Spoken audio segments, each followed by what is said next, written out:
Sir మాకు contract ఇస్తే స్వచ్ఛమైన నెయ్యి ఇస్తాం. స్వచ్ఛత గిచ్చత మాకు తెలీదు, అసలు స్వచ్ఛత స్పెల్లింగ్ కూడా మాకు రాదు. తిరుమల తిరుపతి దేవస్థానం లడ్డు తయారీ నెయ్యి కాంట్రాక్ట్ అయ్యా, అంత ఆషామాషి కాదు. మేము పాలలో ఒక్క చుక్క కూడా నీళ్లు కలపకుండా నెయ్యి ఇస్తాం. మేము అసలు ఒక్క చుక్క కూడా పాలు నెయ్యిస్తాం. 1 ml మిల్క్ గానీ 1 గ్రామ్ బటర్ గానీ లేకుండా 68 లక్షల కిలోల గీని టీటీడీకి సప్లై చేసింది ఉత్తరాఖండ్ లో ఉన్న బోలే బాబా డైరీ కంపెనీ. పాలు లేకుండా నెయ్యి ఎట్లా వస్తుందయ్యా? పామ్ ఆయిల్ లో 2 రసాయనాలు కలిపితే నెయ్యి మాదిరే ఉంటది, నెయ్యి వాసనే వస్తుంది. ఇట్లా 2 ఇంగ్రీడియంట్స్ కారణంగా అవేంటివంటే, ఒకటేమో mono and diglycerides, రెండోదేమో acetic acid ఇస్తారు. చిచి, తెలుగు వాళ్ళే తినేది కాదయ్యా, అది ప్రపంచ ప్రసిద్ధిగాంచిన దివ్య ప్రసాదం అయ్యా శ్రీవారి లడ్డు.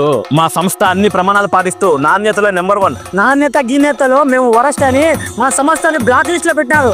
సరే ధర ఎంతకి ఇస్తారో చెప్పండి. ధరదే ఉంది సార్. ఆ 7 కొండల వారి విషయంలో విలువల్లో వెనక్కి తగ్గాం, క్వాలిటీలో కాంప్రమైజ్ అవ్వం. వాళ్ళు ఇచ్చేదానికంటే చాలా తక్కువ ధరకే ఇస్తాం. కేజీకి 25 రూపాయలు కమిషన్ కూడా ఇస్తాం. అటు చూస్తే నాణ్యత, పవిత్రత, కోట్ల మంది భక్తుల మనోభావాలు. ఇటు చూస్తే కల్తీ, కమిషన్, కోట్లకి కోట్ల డబ్బులు. సరే, కమిషన్ వైపే పోదాం.